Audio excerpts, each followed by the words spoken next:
कर जोरूं विनती करूं, धरूं चरण पर शीश। गुरु राम देवानंद जी महाराज ने दियो नाम बख्शीश। कोटि कोटि सिजदा करूं, कोटि कोटि प्रणाम।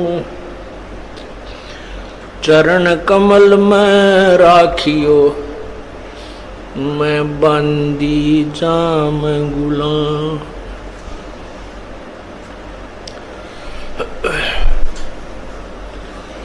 अवगुण किए तो बहुत किए, करत न मानी आरे।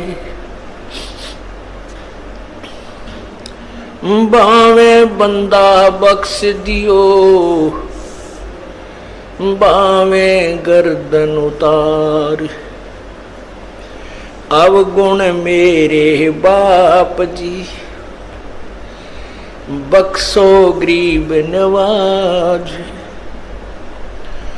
जो मैं पूत कपूत हूँ, बोहर पिता को लाज।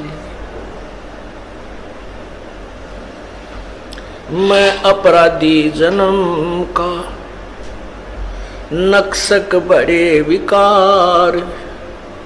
तुम दाता दुखी भंजना, मेरी करो संभार। जय इब कै सतगुरु मिले, सब दुख आँखों रोए। चरणों ऊपर शीस धरूं, कहूं जो कहनी हो। गुरु जी तुम ना भूलियो, चाहे लाख लोग मिल जाएं। हमसे तुमको बहुत है, तुमसे हमको नहीं। तुमरे विसारे क्या बने, मैं किसकी शरण में जाऊं। शिव विरंच मुनि नारदा, तिनके हृदय बिना समाऊं। बंदी छोड़ दयाल जी, तुम तक हमारी दौड़े। जैसे कागज हाज का, सोजत और न ठोरे। बंदे तू कर बंदगी, बंदे तू कर बंदगी। जय चावे दीदार, अवसर मानुष जन्म का भाई मिले न बारंबार।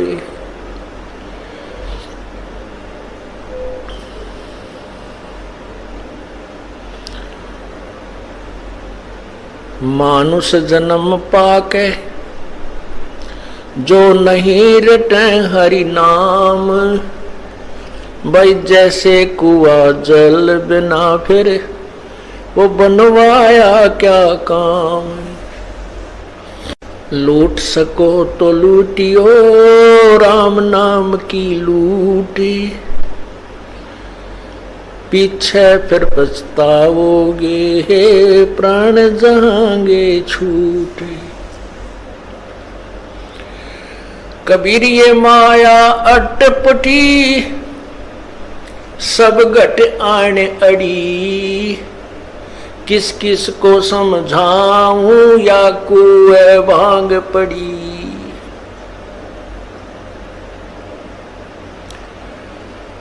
राम नाम कड़वा लागे, ये मीठे लागे दाम। दुविधा में दोनों गए, भाई माया मिली ना राम। पुण्यात्माओं, इस कालबली ने हमारे साथ पग पग पर धोखा किया है।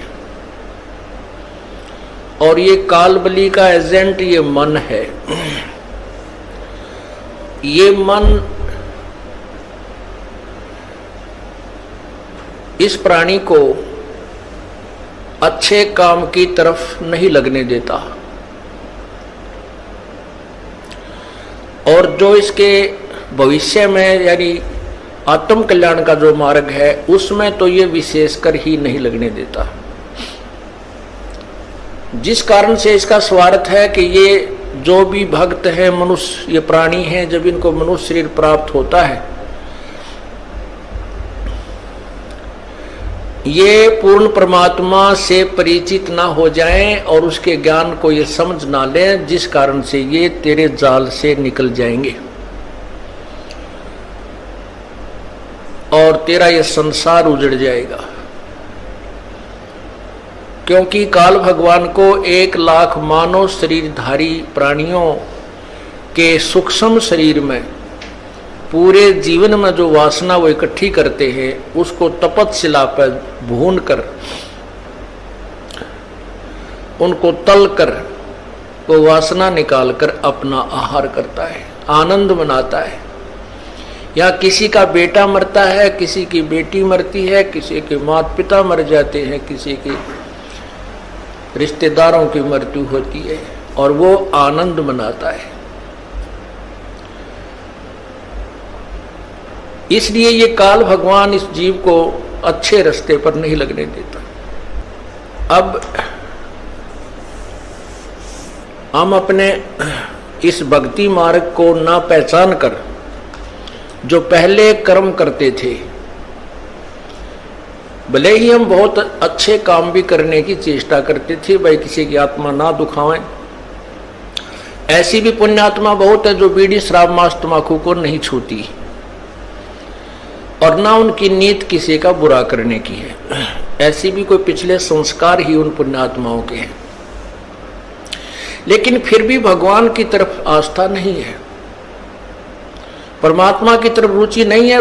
स्वाभाविक जैसे कोई 6 महीने में 1 वर्ष में कोई अपना जैसे परंपरागत पूजा है, वहाँ घर का एक सदस्य जाकर सारे का काम सबकी मन्नत मांग आता है, और उसी को हम भक्ति मानते हैं, उसी से हम अपना आध्यात्मिक कर्म पूरा मान लेते हैं। उसके बारे में परमात्मा बताते हैं, जिन हर जैसा सोमरिया ताको तैसा लाभ, भाई ओसा प्यास न भागे ही जब तक धसे न आब। जो ये यथार्थ भक्ति मार्ग को ना समझकर साधना हम किया करते थे, लोक वेद के आधार पर जो साधना करते थे, वो पूजाएं तो ऐसी थी जैसे ओस चाट रहे हों। ओस के चाटने से प्यास नहीं बुझती, प्यास बुझेगी गट गट 2 गिलास ठंडे पानी के पिए जाएंगे। इसका उदाहरण ये है कि जो साधना हम करते हैं वो तो ओस चाटने तुल्य है, और जो यथार्थ ज्ञान सत भक्ति को समझकर तत्व ज्ञान के आधार से हम सत साधना करते हैं, शास्त्र अनुकूल साधना करते हैं, वो हम समझो गिलास के गिलास पानी पी रहे हैं, और इसी से हमारी आत्मा की तृप्ति होगी, अन्यथा नहीं।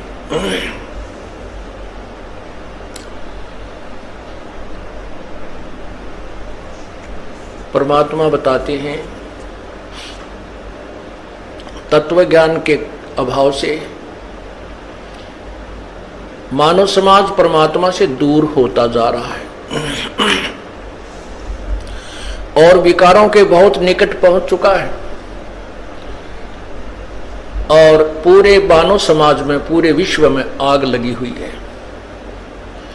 केवल माया ही उद्देश्य रह गया है, ना लज्जा रही, ना कोई किसी का जो है आपसी मेल जोल की परवाह रही, बड़े छोटे की कान नहीं रही, क्योंकि हम तत्व ज्ञान से दूर हो गए।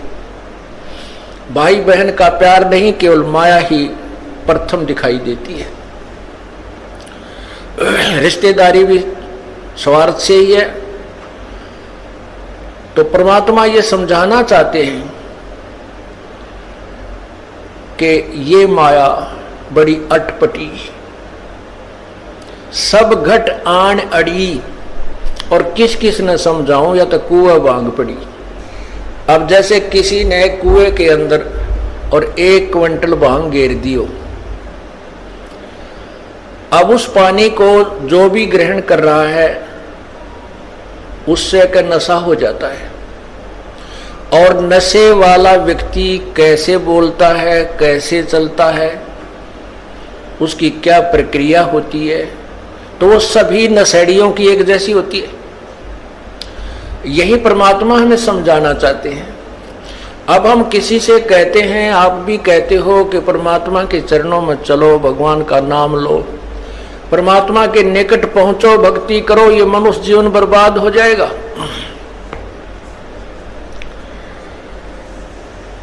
तो प्रथम तो इस बात ने कोई सुनकर राजी नहीं। क्या कहते हैं भाई, काम भी तो करना है, सत्संग में जाए तो के पार पड़े है, के पूरा पट्टे है। यानी कोई ना कोई बहाना ऐसा अड़ा कर बैठ जाते हैं कि वो कहने वाला चुप ही, समझाने वाले को चुप ही होना पड़ता है कि भाई यो नहीं मानना, कति ढीठ हो रहा है। तो उसके बारे में परमात्मा बताते हैं। फिर इसकी बिरानमाटी शुरू होती है इस प्राणी की। जब तक पिछले जन्म के पुण्य आपके साथ हैं, अर्थात आपकी बैटरी चार्जड है और वर्तमान में चार्जिंग पर नहीं लगाई है, तो जब तक पूर्व जन्म की चार्ज, उसमें जितनी चार्जिंग हो रही है वो उतने समय तक तो पूरा काम करेगी। और जब वो डिस्चार्ज हो जाएगी, आगे चार्जर है नहीं, तो वो एक कदम बंद हो जाएगी। ना कोई पंखा चलेगा, इन्वर्टर की जो बैटरी चार्ज की जाती है, तो जब तक वो चार्जड है तब तक तो पंखा भी चल रहा है, बल्ब भी जग रहा है, कूलर ने भी घुमा रही है। और भविष्य में वो चार्ज नहीं की गई तो एक कदम बंद हो जाएगी, ना पंखा चलेगा और ना कोई उजाला रहेगा। परमात्मा क्या बताते हैं कि जो पुण्यात्माएं ये कहते हैं कि हमने शराब पीते हैं, ना हम किसी का बुरा करते हैं, ना हम बीड़ी तंबाकू प्रयोग करते हैं, तो हमें नाम लेने की क्या आवश्यकता है? हमने तो नाम ले ही रखा है, हम तो भगवान के वैसे ही निकट हैं। पुण्यात्माओं, यही ज्ञान सत्संग में समझाया जाता है जो हमें नहीं है। जो हमें ज्ञान नहीं है वो परमात्मा की वाणी से ही तुलना की जाती है, और परमात्मा की वाणी को हमें अंतिम मानना होगा, क्योंकि उसके वचन में कमी नहीं है। यह तो हमारी अज्ञान सोच है कि हम इस पर कितना तोल सकते हैं। हमारा जो मेजरमेंट टेप है वो ISI मार्क नहीं है, वो छोटी बड़ी है, तो हम उसी से नापते रहते हैं। तो वो मेजरमेंट, वो नाप तोल ठीक नहीं। हम संतों की वाणी जो ISI मार्क है उससे तोलेंगे और फिर अपने जीवन को सुचारू करेंगे तो हम सफल होंगे। तो उनके लिए बताया जाता है कि ठीक है, बहुत अच्छी बात है, ये तो मानुष जीवन का प्रथम कर्तव्य है, किसी का बुरा नहीं करे, सोचे भी नहीं। और बीड़ी शराब मांस तंबाकू तो ये तो मनुष्य आहार है ही नहीं। मनुष्यों में भी जो बद व्यक्ति होते थे, जो गांव से निकाल दिए जाते थे, जंगलों में रहा रहने लग जाते थे, वो राक्षस वो प्रयोग क्या करते थे। मानव समाज में स्वीकार्य नहीं है। और अब कोई गांव खाली नहीं, कोई घर खाली नहीं जो ये विकार ना हो। तो जैसे अच्छी बात है, जो अच्छे पुण्य कर्म है पिछले,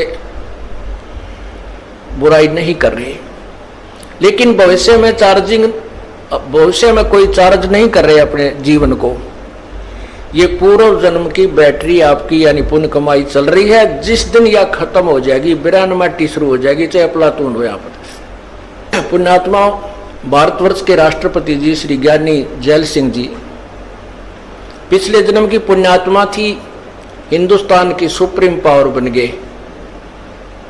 और जब वह बैटरी डिस्चार्ज हुई, एक्सीडेंट हो गया, 6 महीने तक पैरालाइसिस होकर बोला भी ना जाओ था और तड़प कर मरना पड़ा।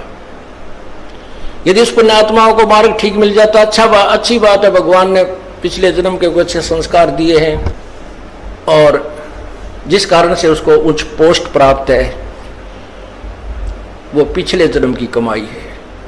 भविष्य की कुछ तैयारी नहीं की तो वो बैटरी डिस्चार्ज हो गई। इसीलिए सत्संग में समझाया जाता है कि जो बुराई नहीं करता और नाम भी नहीं जपता, गुरु भी नहीं बना रखा, एक व्यक्ति वो, और एक व्यक्ति वो है जो बीड़ी शराब मांस तमाकू सारी को बंद करता है, और उसको वो व्यक्ति जो कुछ भी बुराई नहीं करता, अपना सीधा जीवन जी रहा, नाम वो भी ना लेता और नाम वो विकारी भी नहीं लेता, दोनों बराबर हैं। दोनों बराबर हैं। कैसे हैं कि जैसे एक खेत 1 एकड़ जमीन खूब बांस मार कर छोड़ रखी है, उसमें कोई घास नहीं, कोई अड़ंगा नहीं, कोई डले नहीं, और उसके दूसरे किले में घास फूस खूब उगा पड़ा है, झाड़ जंखार झाड़ी भी जाम रही है, अर्थात बंजड़ पड़ा है। और उस जो समार रखा वो किला, उसमें भी कुछ नहीं बीज रखा, उसमें बीज नहीं बो रखा, तो वो उसी के बराबर है। दोनों यूजलेस हैं, व्यर्थ हैं। अब किसान जो होता है तो बड़ा परिश्रमी और उसको ज्ञान होता है कि जो ये बंजर जमीन पड़ी है ये भी उपजाऊ हो सकती है, उसका तरीका किसान को होता है। उस बंजर सभी जमीन को भी वो अपनी पूरे प्रयत्न से कभी पहले उस घास को काटेगा, झाड़ियों को गंडासियों तक काटेगा, फिर उसको जो है ट्रैक्टर से हल से उसकी गुड़ाई करके समार लेगा।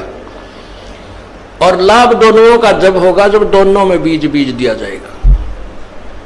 एक वो पुण्यात्मा जो बुराई नहीं करता, एक वो जिसको हम पापात्मा कहते हैं, बुराई सारी करता है। जब वो सत्संग में आ जाते हैं तो वो संत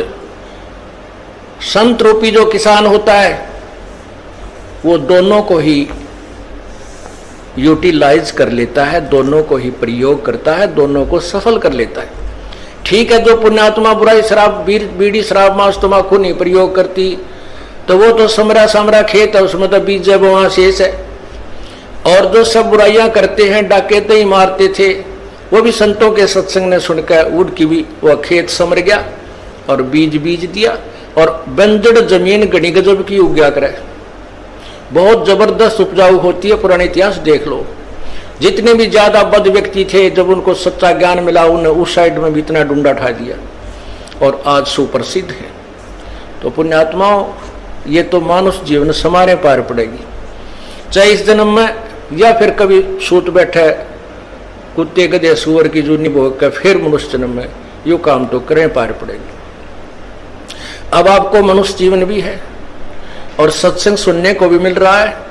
अब भी आप सफल नहीं होगे तो तुम्हारे जैसे निर्भाग नहीं, और आप जैसे भागवान भी नहीं, क्योंकि आपको परमात्मा ने मनुष्य जीवन दिया और ये तत्व ज्ञान आपके कानों तक पहुंचा दिया और आपकी रुचि बनी। और अब कभी रह गए फिर कितना ठिकाना धरती पर नहीं आपको। तो परमात्मा क्या बताते हैं, जो सत्संग नहीं सुनते, सत्संग में नहीं आते, उस मानव समाज को केवल वही ज्ञान है जो वो आपस में परस्पर डिस्कस करते रहते हैं। उससे बाहर की कोई बात उनको ध्यान में लाने की चेष्टा करता है तो उनको स्वीकार्य नहीं होती, तुरंत रिजेक्ट कर देते हैं। सत्संग में तो पाखंडी लोग जाते हैं, सत्संग में तो ऐसे व्यक्ति जाते हैं और वो सारी बुराई करें, किसी की बहन बेटी तक तो छोड़ने कोई ना, पड़ोसी का धन लूट ले, वो भी सत्संग माने वालों को बुरा बताते हैं। ये उनको सत्संग में ना आने के कारण ऐसी धारणा बन जाती है। तो परमात्मा कहते हैं राम नाम कड़वा लगे, राम नाम कड़वा लगे, ये मीठे लगे दाम, दुविधा में दोनों गए भाई माया मिली ना राम। एक समय की बात है जब हम इस मार्ग पर लगे ही लगे थे और विशेषकर ऐसी घटनाओं को ऊपर विशेष दृष्टि जाती थी, आत्मा में ठेस पहुंचती थी। एक बहुत बड़ा पैसे वाला व्यक्ति था, सुनार का काम किया करता। उसके 2 बच्चे थे, एक लड़का एक लड़की, और 2 वो पति पत्नी। लड़की का ब्याह करना था, लड़की का, और उसके पास इतना पैसा था गिनती नहीं। लड़की का ब्याह करना था, लड़की ये हिसार के आसपास के यहीं का रहने वाला था, और लड़की की शादी राजस्थान में एक अच्छे सेठ यानी बड़े सुनार के, वो भी बड़ा पैसे वाला था, वहां करनी थी। तो लड़की के कपड़े जेवरात और वहां जो दहेज में देने की वस्तु जो देनी थी वो खरीदने के लिए दिल्ली जा रहे थे। और आसी और महम के बीच में एक ट्रक के नीचे एक्सीडेंट हो गया, दोनों अब आमने सामने टक्कर होगी, चारों के चारों वहीं मर गए।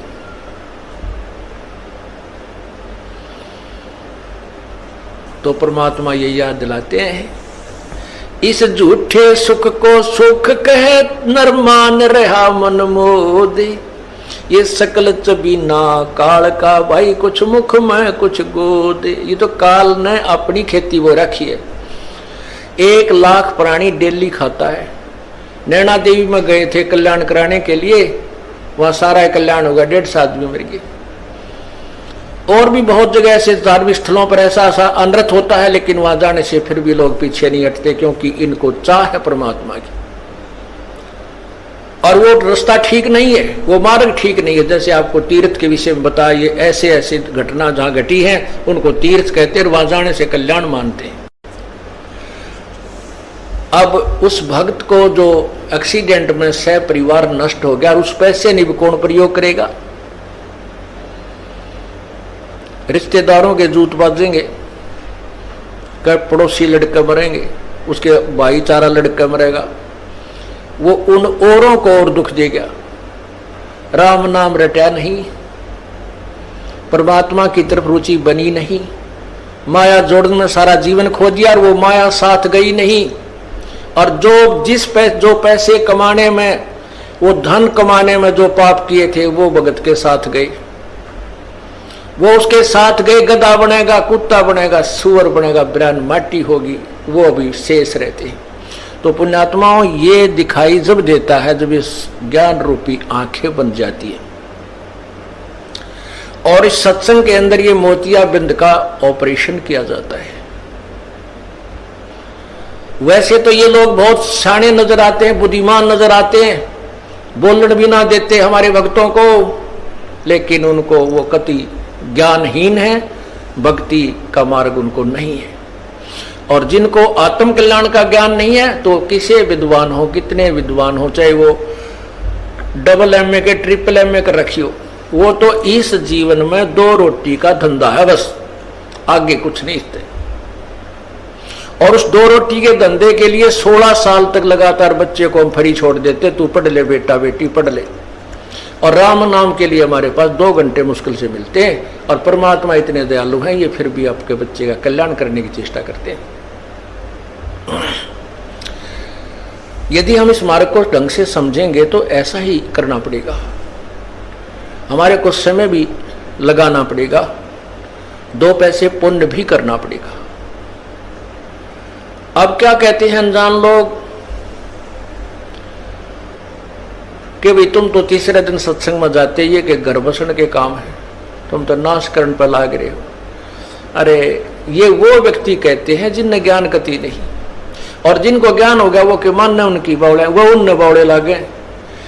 एक कोई दिल्ली का रहने वाला व्यक्ति था, लड़का, उसकी पोस्टिंग होगी रूरल एरिया में, देहाती क्षेत्र में, और वो पहले दिन जब उस गांव में जा रहा था जहां उसकी ड्यूटी थी, रास्ते में एक किसान गेहूं बोया था और उसने गिठड़ी खोल के गेहूं की वारख रखी 40 किलो पक्के, और उसमें तो एक थैला भर के बैलों के पीछे पीछे एक पाइप में के, और बैलों को जोत रखा हल में और पीछे पाइप बांध के उसमें के वो गेहूं मिट्टी में मिला रहा। तो वो बाबूजी आके खड़ा हो गया, अक भाई यू आदमी पागल है के सांग है इसका, यू भी इतने बढ़िया गेहूं को, ये खाने की वस्तु गेहूं देख रखे थे उसने, पर ये नहीं मालूम था इसका प्राप्त, इसको बीजने का या ये गेहूं बनते कैसे हैं, इसका प्रोसीजर क्या है। इससे वो कति अनभिज था। उसने गेहूं अपने घर में मोल लाए हुए देख रखे थे कि ये बहुत अच्छी ये रोटी बनती है, गेहूं की रोटी। और बुद्धिमान इतना था कि हमारे देश में खाद्य सामग्री की कमी है, हमने ये करना चाहिए वो करना, तो वो अपने ज्ञान के आधार पे, अपनी बुद्धि के आधार पे वो वहां खड़ा खड़ा सोच रहा था। अब वो किसान ने गेहूं बोता हुआ जा रहा है, वो थैला खत्म हो गया, दूसरा फिर भर लिया और फिर शुरू हो गया बोना। तब वो व्यक्ति, उस बाबूजी आ रहा था दिल्ली वाला, वो कहने लगा, बैला वाले बात सुनना मेरी। अब हाड़ी ने सोचा को रास्ता पूछता होगा, बता दूंगा, नया आदमी दिखा है। उसने हल छोड़ दिया, बैलों को रोक दिया और फ्री कर दिया। अकान जी क्या बात है? ने बोला भाई तू पागल तो नहीं है? वो किसान ने सोचा भाई ऐसा के सोच देखा इसने, पागल तो नहीं है। वो बोला जी क्या बात है कि भाई साहब आप इतनी बढ़िया गेहूं को, इतने बढ़िया कणक को और मिट्टी में मिला रहे हो, बर्बाद कर रहे हो। देश में पहले ही खाद्य सामग्री की अभाव है, तो क्यों बर्बाद कर रहा है इसको? तब वो किसान समझ गया ये तो अंदर आ रहा कि थे, इसने न्यो ही नहीं बेरा उल्लू ने, ये गेहूं बो रहा हूं क्या बर्बाद कर रहा हूं। तब उसने समझाया कि बाबूजी मैं बर्बाद नहीं हो रहा, मैं आबाद हो रहा हूं। आज ये मिट्टी में जो गेहूं में मिला रहा हूं, ये 6 महीने के बाद मुझे आबाद करेंगे। एक गेहूं के, एक बीज के इतने सारे गुच्छे से पौधे उगेंगे और एक एक पौधे में एक बाली आवेगी और एक एक बाली में 40-50 गेहूं इसके अंदर होंगे। वो बाबूजी, वो शहरी भगत ने सोचा क्या भाई तू जादूगर है? अक नहीं, मैं जादूगर नहीं हूं, ये गेहूं पैदा करने का प्रोसीजर ही ऐसा है। यूं बोला मैं तो ना मानू। तो उसने कहा आप 2-4 महीने के बाद फिर चक्कर लगाना। वो किसी शहर में नौकरी थी और वो ऐसे गांव में आता जाता था, लेकिन उसका जची नहीं यह बात, क्योंकि उसने ये देखा नहीं था। वो फिर कुछ महीनों के बाद विशेष कराया, वो उस आदमी से पूछूं जाके क्या रहा, उसने माटी में गेहूं मिलाए थे। वहां आकर देखता है तो हरी भरी वो फसल लहला रही है और गेहूं पर बाली आई हुई है, सुनहरी रंग पकड़ा हुआ है, और वो किसान भी वहीं अपने खेत में आसपास घूम रहा है। तब उस शहरी बाबूजी से कहा, ने पूछा भाई ये क्या हो गया, ये क्या है? कहने लगा ये वही है जो मैं बनाना चाहता था। अब उसने एक बाल तोड़ी और ऐसे ऐसे करके दिखाई, फूंक मार के, देख एक गेहूं डाला था और ये ऐसी ऐसी इस एक पेड़ में, एक पौधे में, और ये 10-12 बाली आई है। तब उस बाबूजी का पेटा भरा, भाई ठीक, तू तो आदमी शाना लिकड़ा, मैं तो तुझे मूर्ख समझ रहा था। किसान बोला मैं तुझे मूर्ख समझ रहा था। अब यो फैसला तो नहीं हो जब ज्ञान आमने सामने प्रैक्टिकल हो ले। तो ये जो आज आप लोगों को मूर्ख समझते हैं जो माया के पुजारी, और ये सोचते हैं ना जोड़ जोड़ कर बैंक में धरे जाने में बढ़ देंगे, बैंक ब्याजते नहीं। एक बालक बीमार हो गया ना 2.5 लाख में पांडा छूटे। जो भयंकर बीमारियां हो जाती हैं, कि तो गुर्दे खराब, कि तो हार्ट में प्रॉब्लम, या कि तो कैंसर रोग, कि तो एड्स शुरू हो जाती है। पर कहते हैं धर्म तो धस के नहीं, ये धस के तीनों लोग, खैरायत में खैर है भाई कीजे आत्म पोख। अब जैसे आज आप उस शहरी व्यक्ति जैसे इस ज्ञान को न जानने वाले व्यक्तियों की बातों को सुनकर जो ये कहते हैं कि तुम क्यों पैसा बर्बाद करते हो, तीसरे दिन सत्संग में बैठे रहते हो, तो अब वर्तमान में तो ये पैसा आपका मिट्टी में मिलता नजर आवे, क्यों कुछ तो किराए वाले ले लें रास्ते में, कोई जीपों वाले, कोई बसों वाले, और फिर यहां दान करते हो खुले आते। अब तो वर्तमान में तो यूं मिट्टी में डाला जा रहा है, और फिर देखना यो खेती ये जो आपको फल देगा, आपको इतना फल मिल जाएगा कि आप पैया माया धरी नहीं जाएगी कितने ठिकाने से। परमात्मा कहते हैं फिर इस माया को अपनी मत समझना, इसको घनी अच्छी मत समझना, ये तेरे जी का झाड़ बन जाएगी और तुझे मोक्ष मार्ग से रोक लेगी। तो इसलिए परमात्मा कहते हैं साईं इतना दीजिए जिसमें कुटुंब समावे, हम भी भूखे ना रहे अतिथि न भूखो जाए। इतना मांगियो भगवान ते परमात्मा हाथ भी खुला रहे जा, और घना ना दे दियो कदे मैं इससे मुड़ पड़ जो काड़े कोठी कारा फैक्ट्री में लगा रहा हूं और बिरान माटी हो जाए। तो पुण्यात्माओं परमात्मा ने उदाहरण दिया अपने आप पर। सारी सृष्टि के संचालक उत्तम पुरुष है तो अन्य परमात्मा इति उदाहरते। ये लोक त्रयम्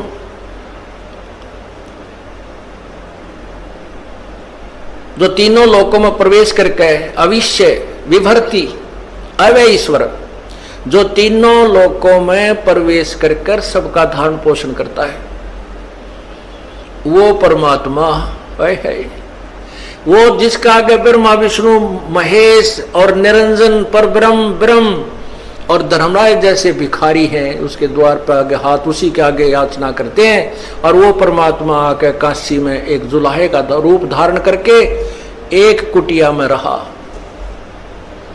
क्या बताना चाहते थे भाई? टोटे में भक्ति करे सोए सही सपूत, ये मायाधारी मस्करे है न जाने कितने जालिए ऊत।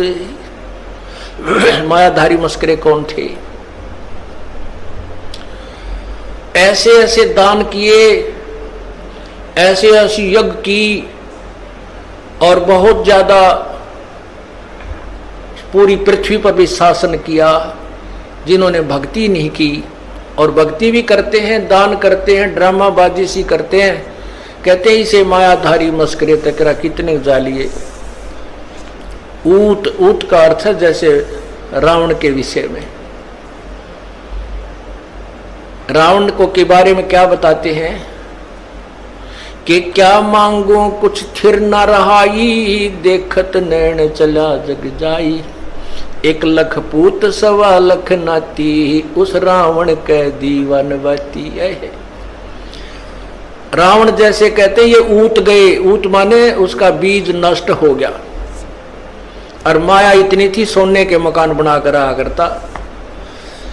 तो परमात्मा कहते हैं ठीक है, भगवान ने आपके भाग्य में आपकी कोई पुण्य कमाई पूर्व की है, कोठी भी दे रखी है, आपके पास कार भी है, क्योंकि वर्तमान समय की इसकी आवश्यकता है, और नहीं भी दे रखी है तो कोई मन में मत लाना, शायद आपका हित इसी में है। प्रभु आपको ऐसे ही रखना चाहता है जिससे आपका कल्याण हो सकेगा।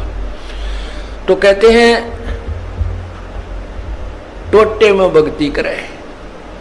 परमात्मा ने अपने आप को कति गरीब, बिल्कुल गरीब, सुबह का भोजन है तो शाम का नहीं, ऐसी स्थिति में रहकर दिखाया।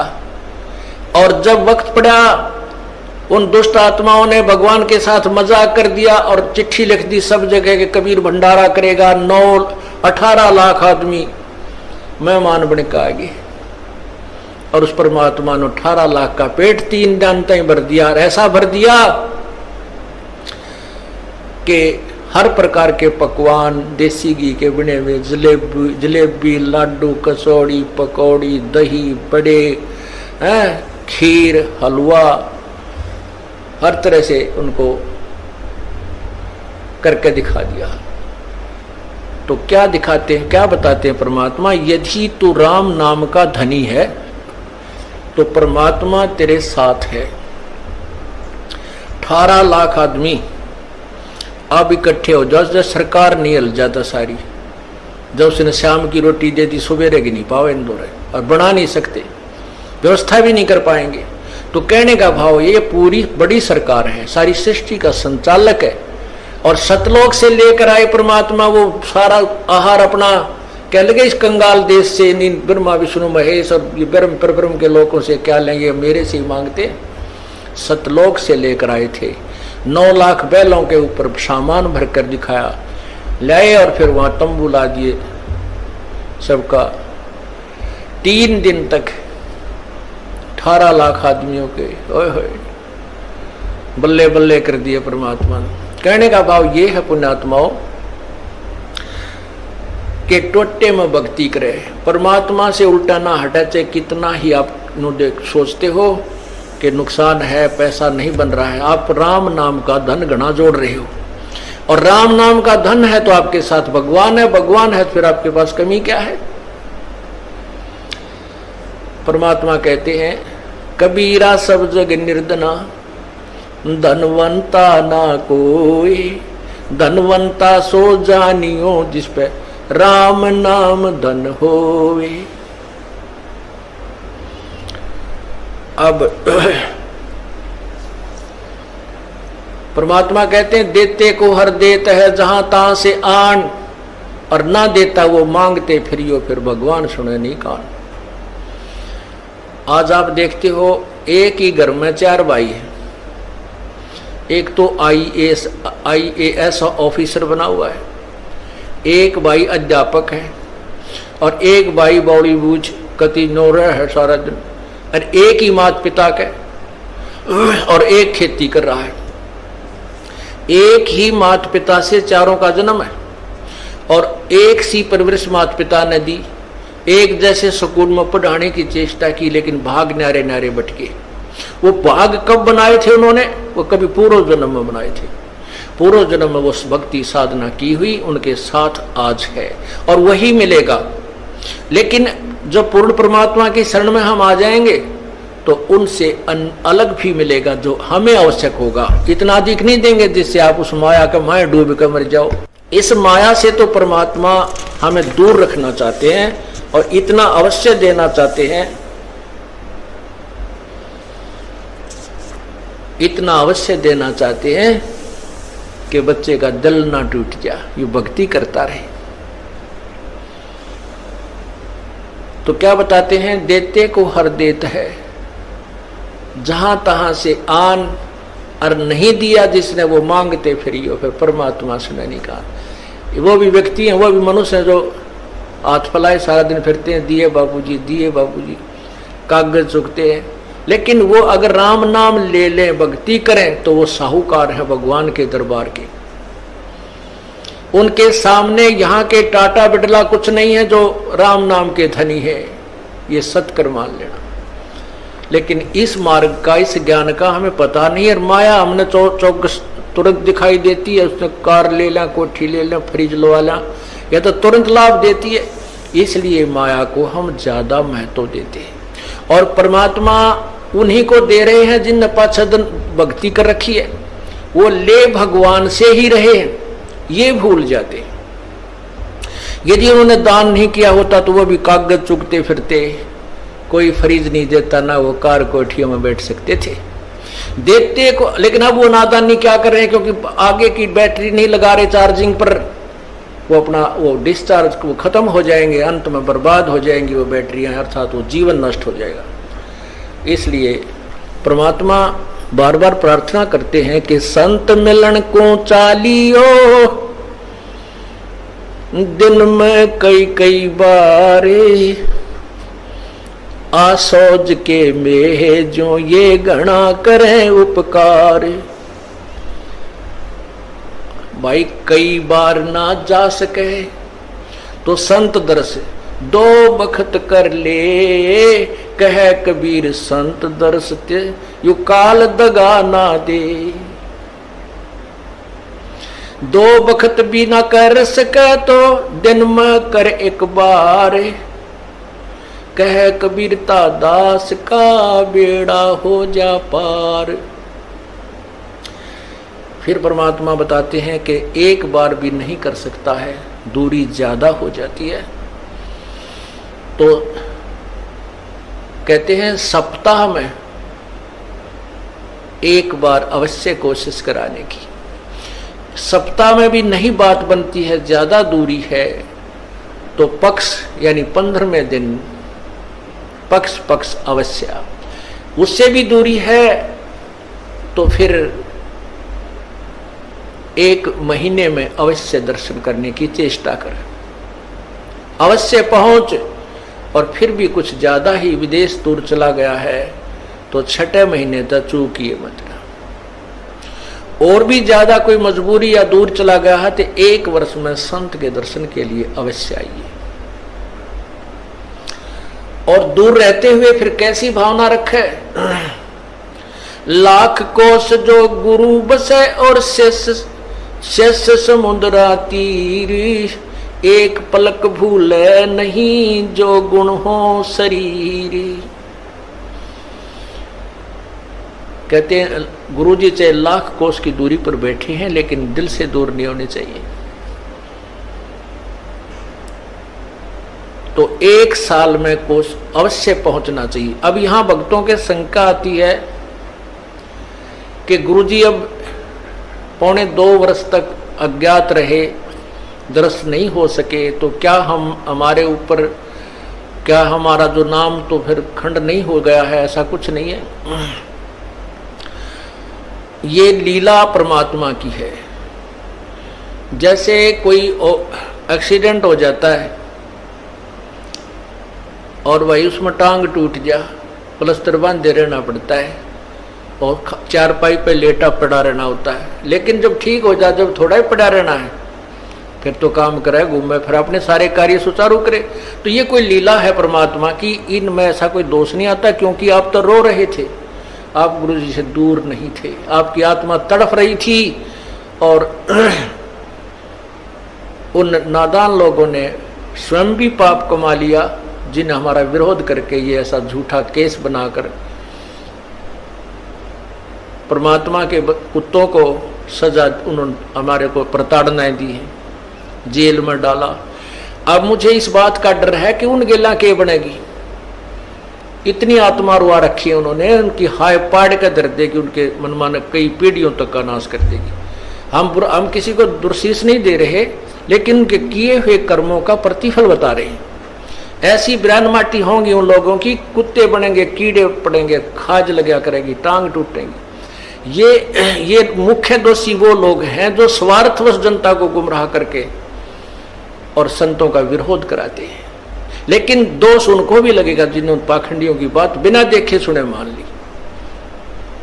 तो पुण्यात्मा उसमें दोष नहीं था, आपकी तो अधिक कर्म बने हैं, आप हृदय से रोए हो। जैसे धर्मदास जी को परमात्मा ने 6 महीने तक तड़पाया था, उसके अंदर की कसक देखने के लिए और बनाने के लिए, और फिर जब वो परमात्मा मिले तो और अधिक प्रेम से, और प्रेम और बढ़ा हुआ था। तो पुण्यात्मा यही समक्ष प्रत्यक्ष प्रमाण है कि कोई भी बच्चा परमात्मा से दूर नहीं हुआ, आपकी दूनी कसक पड़ी है। तो वही आपने ये ज्ञान समझ लिया कि जैसे बंदी छोड़ दयाल जी तुम लग हमरी दौड़, और जैसे काग जहाज का सूझे और निठर। आप इतना ज्ञान युक्त हो गए हो जैसे समुद्री जहाज के ऊपर शाम के समय कौवा इस दृष्टिकोण से बैठ जाता था जो 4 बजे से जहाज प्रस्थान होता बंदरगाह से कि ये खाना खाएंगे और वहां टुकड़े खाऊंगा।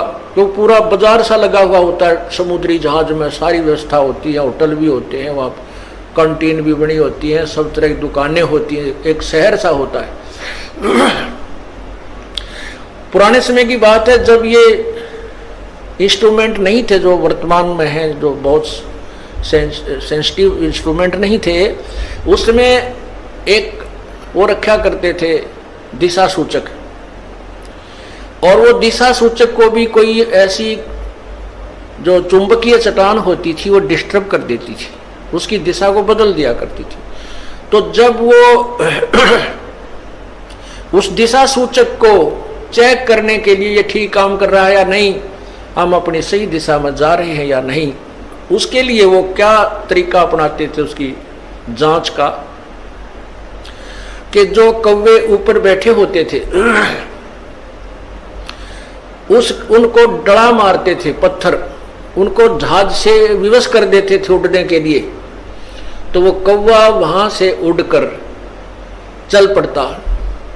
और कौवे में परमात्मा ने एक विशेष ऐसी वो दे रखी है, उसके अंदर ऐसा इंस्ट्रूमेंट ला रखा है कि वो उस दिशा को नहीं भूलता जिस दिशा से वो चला था।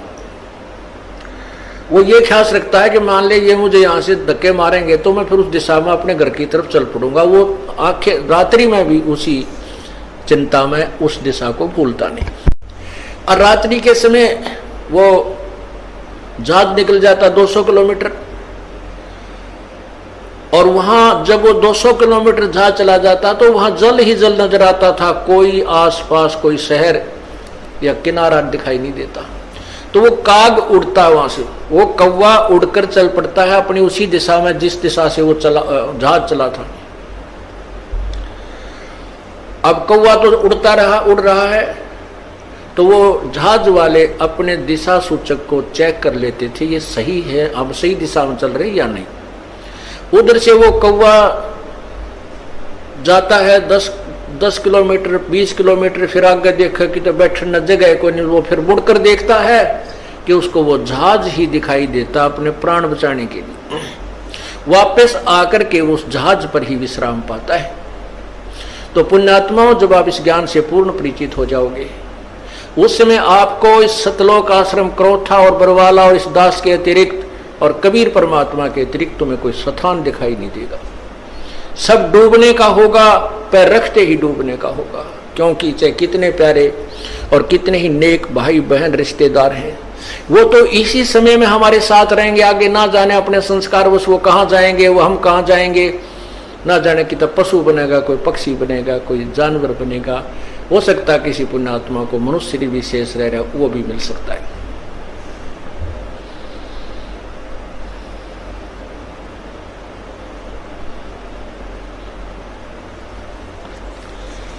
इसलिए हमने परमात्मा की भक्ति करनी चाहिए।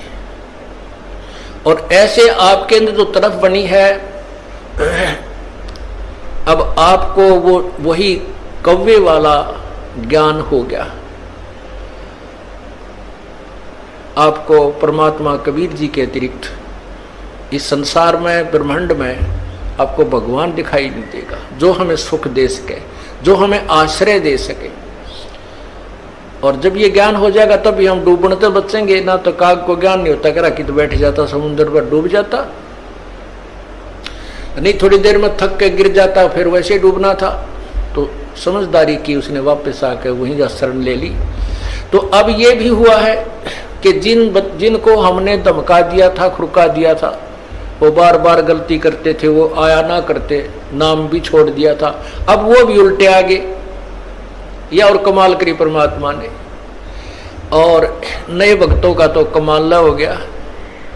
3 महीने दास को जेल से आए हुए हैं, लगभग 4000 व्यक्ति परमात्मा के चरणों में नए आ चुके हैं। तो इससे सिद्ध होता है कि सांच को आंच नहीं होती। परमात्मा कहते हैं जय कंचन बिष्टा पड़े।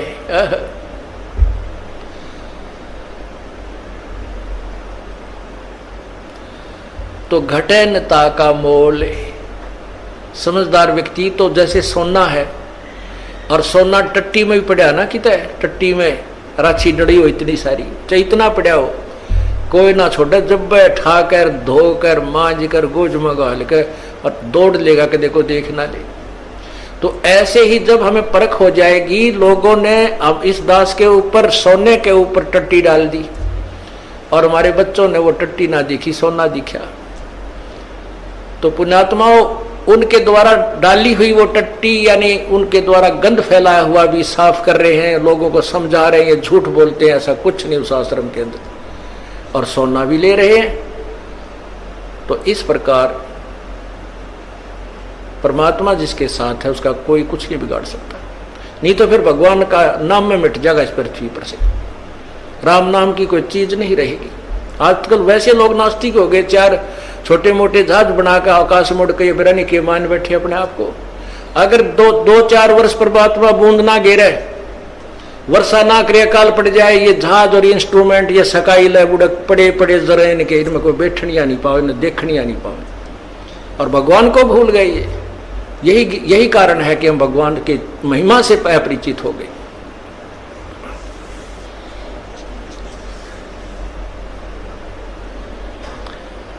अब प्रसंग चला था सतगुर के दरबार में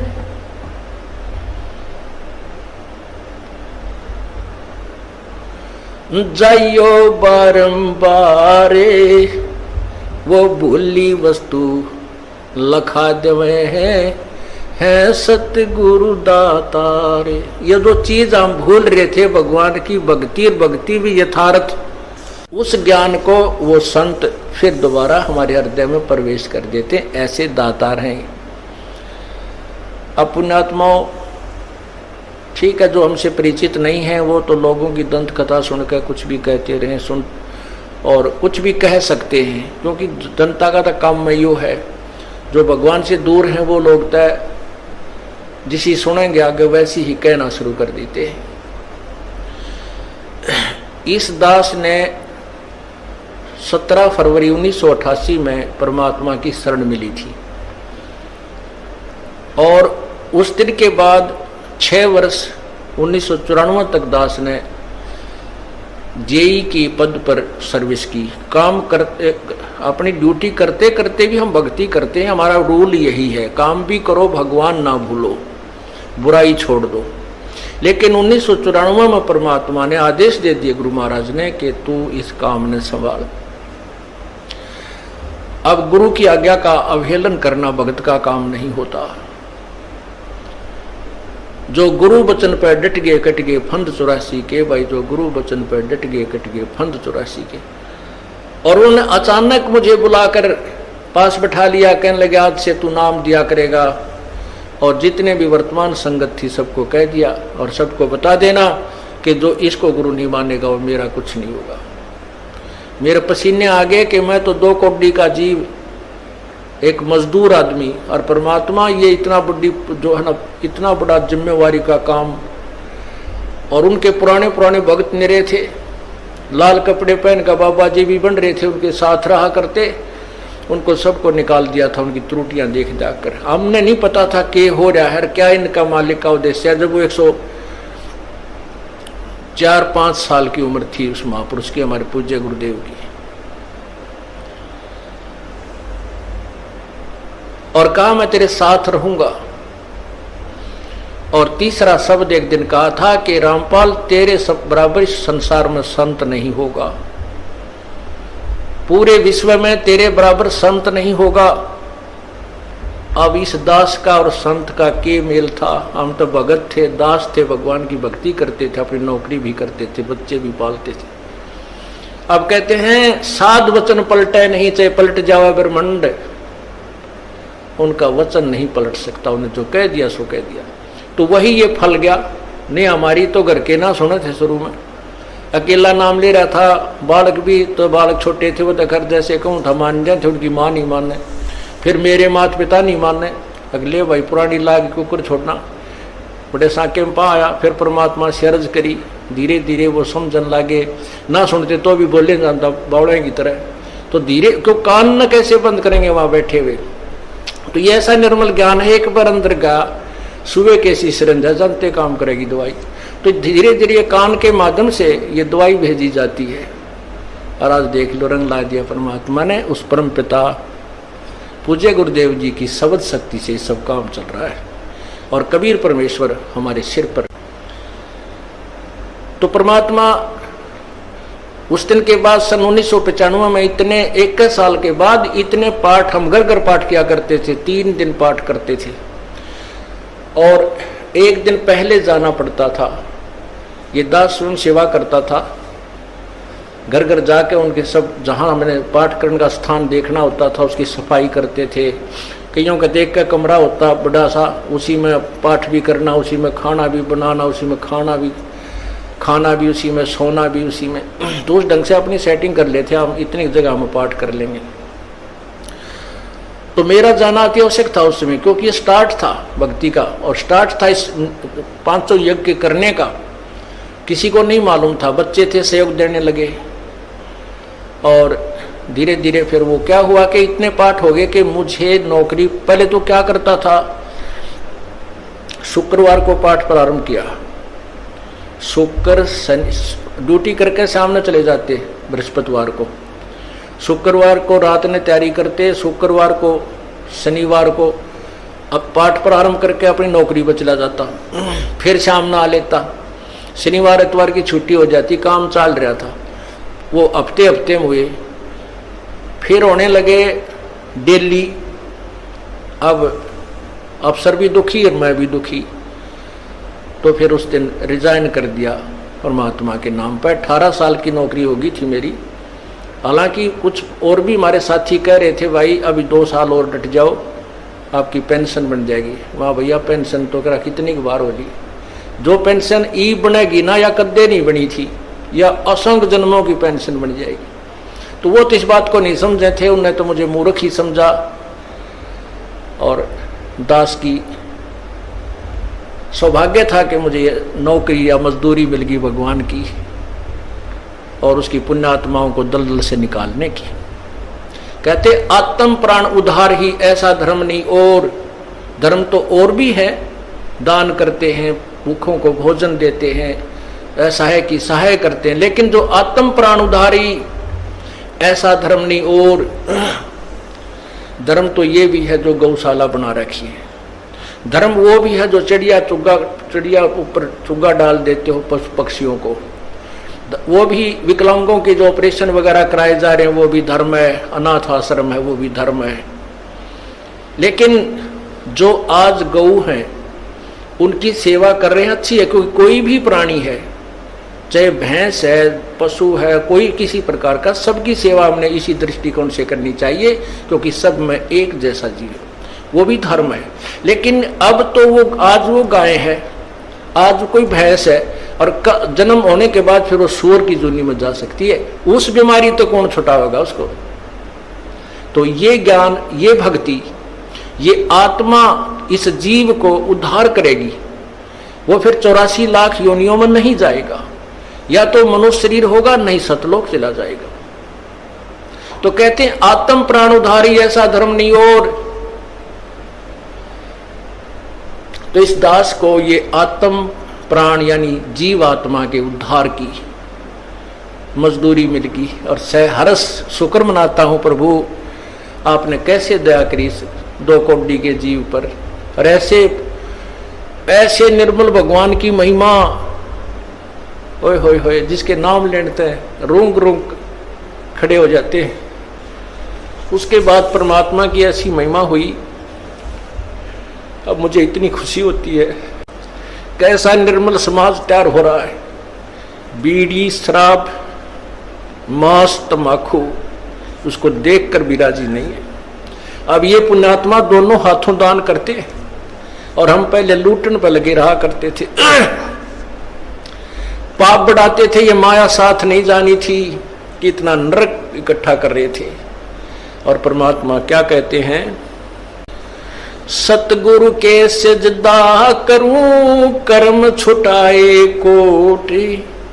और जो ऐसे सतगुरु की निंदा करें फिर जम तोड़ेंगे होठ। अब जो लोग बिना देखे सोचे समझे और भक्तों की संतों की बुराई करते हैं, अब क्या बताते हैं कि सतगुरु के सिजदा करो जिसने कर्म छुटाए कोट। करोड़ों पाप कर्मों से हटाकर और पुण्य कर्मों पर लगा दिया। कितने पाप कर्म बचा दिए हमारे। और जैसे ऐसे सतगुरु की जो निंदा करते हैं, कहते हैं उनके जम तोड़ेंगे होठ। यम के दूत उनके इसे लठ मारेंगे, चाहे कितने लागो, मुंह पे होठा पे। होठ इसलिए कहा कि इस पर ज्यादा दर्द होया करे, सोई भी बड्डी आया करे। तो कहते हैं वो जम तोड़ेंगे होठ जो बकवाद किया करते थे, संतों की निंदा करते थे। नित्यानंद जी महाराज ने यहां तक कहा है, भाई तू ना मानता ना, ठीक है अपना और काम कर ले और कुछ कह सुन ले, पर संत की निंदा मत करिए, ये तेरे लिए बहुत जबरदस्त पाप बन जाएगा। लेकिन जो इस मार्ग से परिचित नहीं, वो नादान बच्चे आग में हाथ दे देते, बिजली के तार को छू लेते। और ज्ञान होता सत्संग से, और सत्संग में ये काल नहीं आने देता। तो उस दिन के बाद परमात्मा की ऐसी रजा हुई कि बाग लाग गया भगवान का।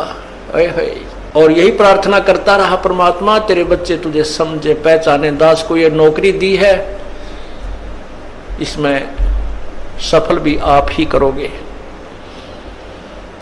इन लोगों ने तो आपको भी नहीं बख्शा था। जब जिसमें आप यहां आए थे काशी में 120 वर्ष रह कर गए, सारा जीवन आपके पीछे पड़े रहे। उन दुष्ट आत्मा स्वार्थियों ने अपने स्वार्थ के लिए जनता को सत्य ज्ञान नहीं समझने दिया और परमात्मा को बहुत यातनाएं दी गई। अब उनकी जो यातनाओं उनके साथ जो हुए संघर्ष को देखकर इस दास का दिल डटा हुआ है कि हमारे साथ तो अभी कुछ भी ना हुआ है। जो उस परमात्मा के साथ कितना तेल के कढ़ाई में डाल दिए, कितना काट काट के घेर दिए, कितना कुएं में डाल के ऊपर तो डले ठोक दिए, और फिर भी डोके न पाए। वो तो समर्थ थे और जनता कुछ नहीं बिगाड़ सकी और ना ही उनको समझ सकी। समझना चाहिए था, कुछ लोग समझे भी थे, लेकिन बाद में फिर वो ठीक ढंग से ना लगे तो भगवान ने उनको स्वयं ही रिजेक्ट कर दिया था। परमात्मा क्या बताया करते थे, कैसा एथेंटिक उदाहरण दिया करते थे। अपने आत्माओं क्या बताते हैं, भाई सिर साटे की भक्ति है और कछु नहीं बात, सिर के साटे पाई यो अवगत अलख अनाथ। अब शीश कैसे देना है, शीश ये नहीं भाई काट के सिर चढ़ा दे भगवान के चरणों में, ऐसे नहीं। जैसे आपको परसों के सत्संग में सुना था कि गुरुदेव को समर्पण कर दिया जाए। समर्पण का अर्थ यह है कि जो आज्ञा दे वही की जाए, चाहे वो बुरा लग रहा है चाहे अच्छा लग रहा है, उसमें हमारा हित है, अति हित होता है। और संत क्या कहते हैं, भाई बीड़ी शराब मांस तम्बाकू ये मत पीना। संत कहते हैं चोरी जारी नहीं करना, डाके ना डालना, किसी की जेब ना काटना, ये महापाप है तेरे लिए। अपना करके खाना बेटा, भगवान भजना, इससे तेरा कल्याण होगा। और हम यही वचन नहीं मानेंगे तो फिर यहाँ स्कूल में आने की आवश्यकता क्या है, इस विद्यालय में सत्संग में आने की आवश्यकता क्या है। हम गलतियां भी गलती पे गलती करते रहे और फिर सत्संग में भी आ रहे हैं तो वो फेल हो जाएंगे विद्यार्थी, वो पास नहीं हो पाएंगे। और परमात्मा के पाने का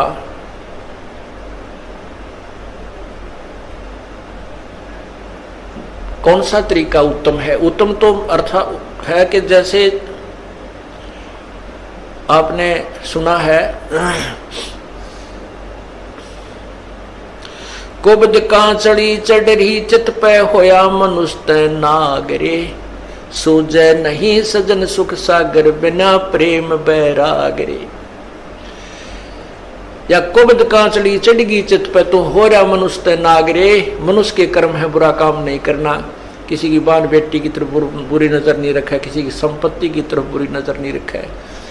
अपने जैसा दुख सभी का माने, किसी पशु का बेमतलब लठ नहीं मार दे, किसी को नाजायज तंग बिल्कुल ही तंग नहीं करना चाहिए। तो ये मनुष्य के कर्म थे, इनको छोड़कर हम अपने स्वार्थवश ना जाने दूसरे को कितना दुखी कर देते हैं। तो वो मनुष्य नहीं रहे, हम सर्प बन गए, दूसरे को विष चढ़ा रहे हैं। कोई ओछी मंदी बाणी कहकर किसी को, किसी की चोरी करके, किसी के ठगी करके, किसी की निंदा चुगली करके, लड़ाई करवा के हम नाग हो गए। और सूझे नहीं सजन बिना प्रेम बैराग रे। वो सुख सागर यानी परमात्मा, सुख सागर माने परमात्मा जो सभी सुख देने वाला है, उसकी प्राप्ति बिना प्रेम और वैराग के नहीं हो सकती। वैराग का अर्थ ये नहीं है घर त्याग का जंगल में जा बैठना, उसके बारे में परमात्मा ने बताए थे। एक नारी त्याग दीनी 5 नारी गैल वे, पाया ना द्वारा मुक्ति का सुखदेव करी बहुशैल वे। सुखदेव ऋषि माँ के गर्भ से ही 12 वर्ष का होकर बाहर निकले थे और उसको गर्भ में इतना ज्ञान था कि मैं अब जंजाल में नहीं फंसूंगा, ना शादी करवाऊंगा, और जंगल में जाकर एकांत में माया के, माता पिता भी माया है, माता पिता भाई बहन यह भी काल की माया है, क्योंकि इस विष्णु जी के गुण मोह के अनुसार हम इनमें फंस जाते हैं। हम नहीं निकल सकते, चाहे तड़कल मर जावा पर नहीं छूट सकते इनसे, फिर ये हमारे साथ ना रहते ना हम इनके साथ रह पाते। तो इस तरह का ज्ञान तो उसको था। उसने माँ के पेट से निकलते ही अपनी और नाल को भी कंधे पर डाल ली और व्यास जी कहते हैं बेटा मुझे दर्शन दे जा, बेटा मुझे दर्शन दे जा। अरे दर्शन तक दे दे, तेरी 12 साल बाट देखी हमारा छोरा होएगा। तो दूसरी तरफ मुंह किए हुए कहता है कि व्यास जी ना जाने कितनी बार तू मेरा बेटा और मैं तेरा बाप हो लिया, ना मेरा कितनी बार मैं तेरा बेटा तू मेरा बाप हो लिया। ये तो बूंदा जंजाल है, मैं ना देखूं थरे का ना कदे मेरी भी, मैं ना फंस जाऊं। फिर उसने शादी नहीं कराई, शादी भी नहीं कराई, और फिर पिछले जन्म की जो बैटरी चारत थी आकाश में भी जाने लगा, उड़ भी जाता था, सारा कुछ करता था, लेकिन तत्व ज्ञान नहीं था। अभिमान जो का तू, जब विष्णु भगवान ने ये कहा कि जाओ राजा जनक से उपदेश ले लो, अभिमान हो गया, कट गया। ने बोला राजा जनक गृहस्थी बाई और कैसे शीश निभाऊं जाई। हम सुखदेव बोले ज्ञान विवेका, अपनी तरफ से बड़ी बुद्धि से बात करी, विवेक के साथ क्या कहता है, हमने स्त्री का मुंह भी ना देखा। यानी राजा जनक को वो घटिया मान रहा था अपने से, क्योंकि वो शादीशुदा है। इसके बारे में बताते हैं 5 एक नारी त्याग दीनी 5 नारी गैल बे। ये काम क्रोध मोह लोभ अहंकार ये भी तो माया है त्रिगेला, इनको त्याग बेटा। जब जब तू त्यागी बनेगा, केवल एक स्त्री को छोड़कर भाग जाने से तू मोक्ष प्राप्ति नहीं कर सकता। अर्थात परिवार त्यागन मात्र से तेरा कल्याण नहीं है। परिवार में रहे, अपनी भक्ति कर, बच्चों को भी ला लाइन पे।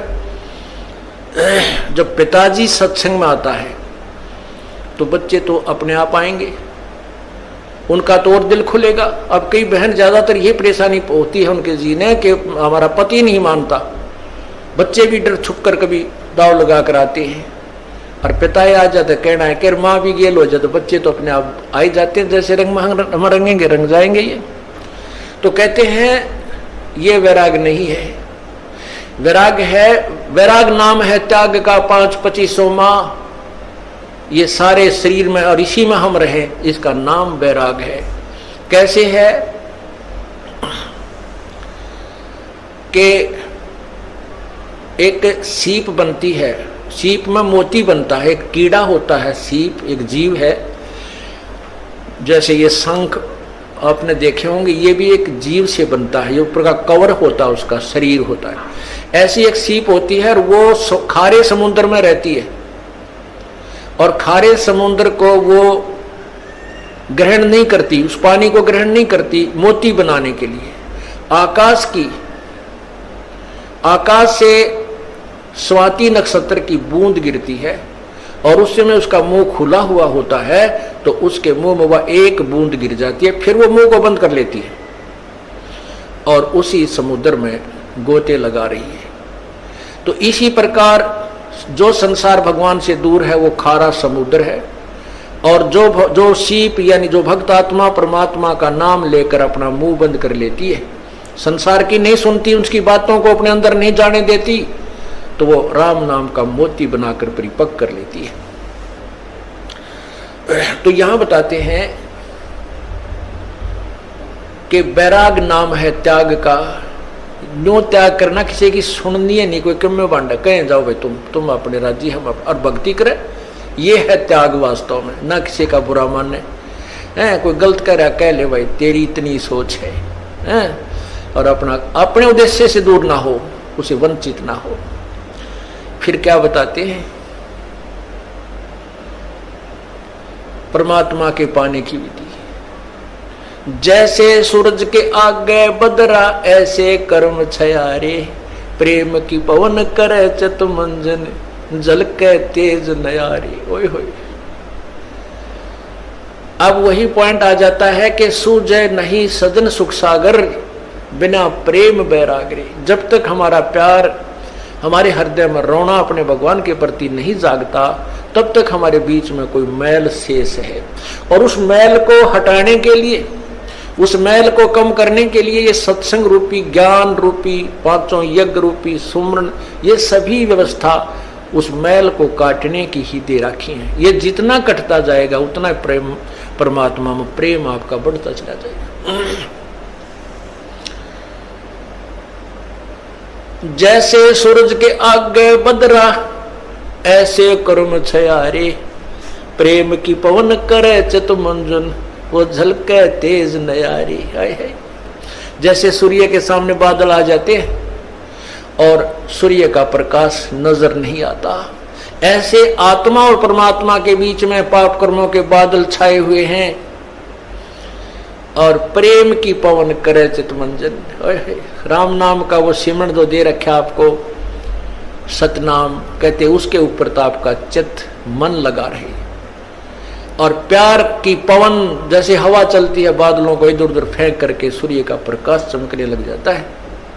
प्रेम की पवन करे चितमंजन झलके तेज नयारे। वो परमात्मा आपको दृष्टिगोचर हो जाएगा, आपके जो पाप कट जाएंगे, आपके बीच में जो पाप कर्मों की द्वार, अज्ञान की द्वार है, वो हट जाएगी। अज्ञान की द्वार ज्ञान से हटेगी, और पाप कर्मों की द्वार जो है वो इस सब भक्ति विधि से हट जाएगी। पुण्यात्मा एक अंधा था और बड़ा भक्त था।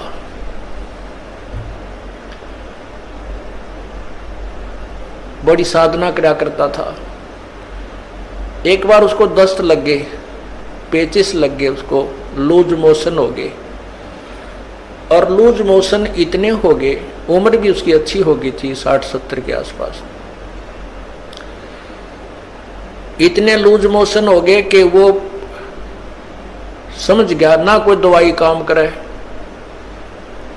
तो उसको पता लग गया कि अब तेरा जाने का टाइम आ गया है, अब नहीं रह पाएगा।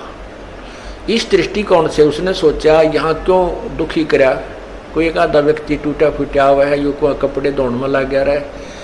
तो उसने सोचा कि जंगल में जाकर के इस शरीर को त्याग दूंगा, वहीं मर जाऊंगा, 1-2 दिन में भूखा प्यासा, दस्त लगी रहे हैं, खत्म हो जाऊंगा, और वहां इस शव को कोई पशु पक्षी खा पी लेंगे, उसको उनका उद्धार हो जाएगा।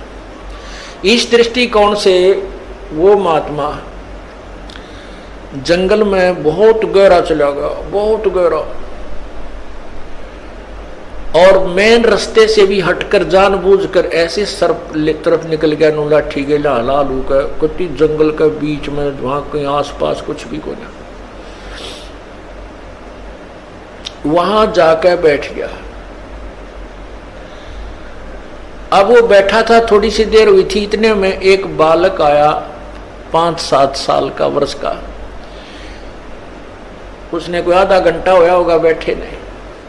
वो कहने लगा, बाबा आपको लगता है आप बीमार हो? कहाँ भाई बीमार हूं बेटा। आप कहाँ से आ गए? यहाँ बच्चे को बोला है। बोला यहाँ हमारा मकान है, यहाँ हमारी आश्रम है, हमारा घर है यहाँ पर थोड़ी सी दूरी पे, और बाबा ले ये खिचड़ी खा ले, आपको दस्त लगे हैं, मेरी माँ ने बना के दी है रोटी, खा अब खिचड़ी खा लो। वो बोला ओ बेटा ला भूख लगी है। अब बाबा उस सूरदास ने वो खाना खा लिया, खिचड़ी खा ली। वो खिचड़ी खाते ना दस्त रहे और पेट भी भर गया।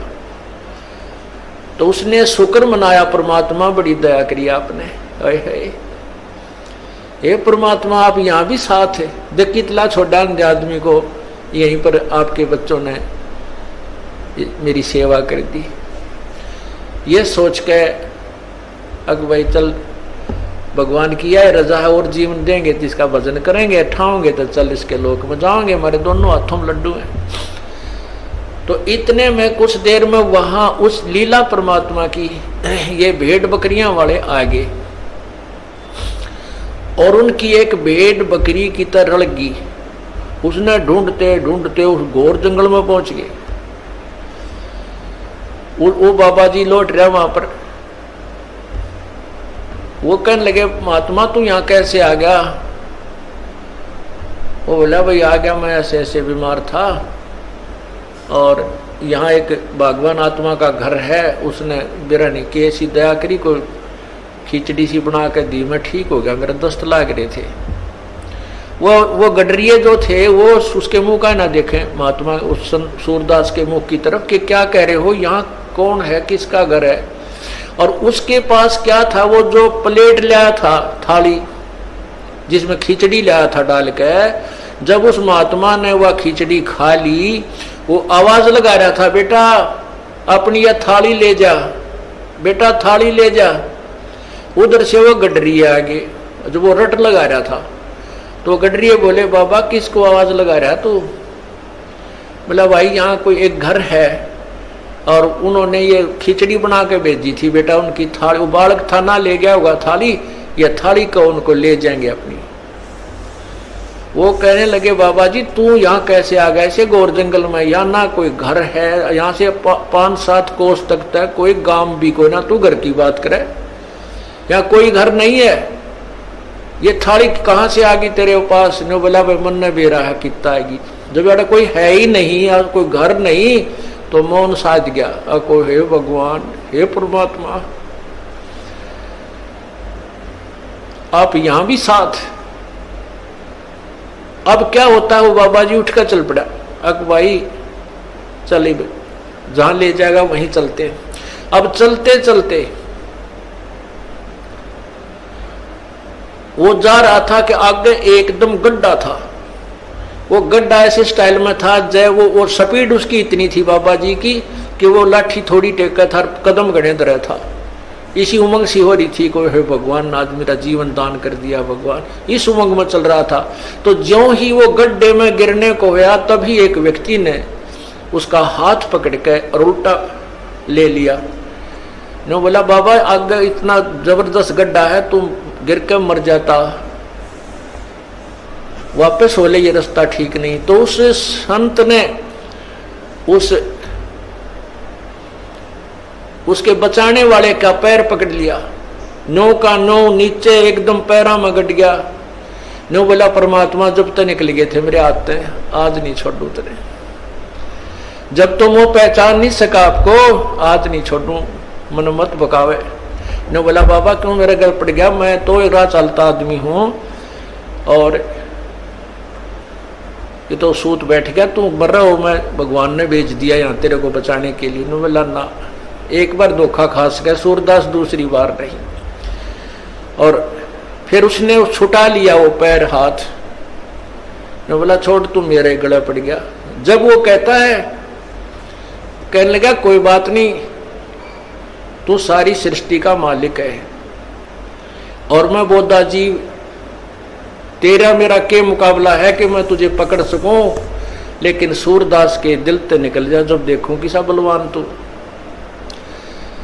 नो बोला हीना जान के कमजोर निर्बल जानो और पैर छुटा गया है, अति बलवान तू है, सर्वशक्तिमान तू, लेकिन सूरदास के दिल ते निकल जा जब जानू कि सा बलवान तू। कहते हैं उसी समय उसके दिव्य भी, वो दृष्टि भी खुल गई और भगवान ने सामने दर्शन दिए, जिस भी रूप में वो पूजा कर रहा था। अब देखो पुण्यात्माओं, परमात्मा पूर्ण ब्रह्म कबीर परमेश्वर, इस भक्ति काल तक इस जीव को लाने के लिए, भक्ति की आस्था बनाए रखने के लिए सोचल छिद्र करता है। नरसिंह जी का भात किसने भरा था? नरसिंह जी की हुंडी किसने ली थी? ये तो तत्व ज्ञान सुन जाओगा इस अंधेरे ने। ये पूर्ण परमात्मा जो तीनों लोकों में प्रवेश करके सबका धारण पोषण करता है, यानी सबकी व्यवस्था, सबको जो भी जैसा कर्म करता है उसके फल आधार पर वो परमात्मा आकर के भक्ति लाभ देता है। तो पूर्ण परमात्मा आए और फिर उसको कहा बेटा ये भक्ति कर, ये भगवान है, ऐसा नाम जप। और फिर ये कहा कि मैं तो उसका भेजा हुआ हूं, तू नाम जाप कर, नाम से मोक्ष होगा। तो पुण्यात्माओं कहते हैं जब उसमें प्यार आया, जब फूट फूट कर रोने लगा सूरदास, बुरी तरह तरफने लगा, जो परमात्मा प्रकट हो गए, उसके नेत्र भी दे दिए और सामने दर्शन भी दिए। जैसे सूरज के आगे बदरा ऐसे करुण छयारे, प्रेम की पवन करे चित मंजन वो झलके तेज नयारे।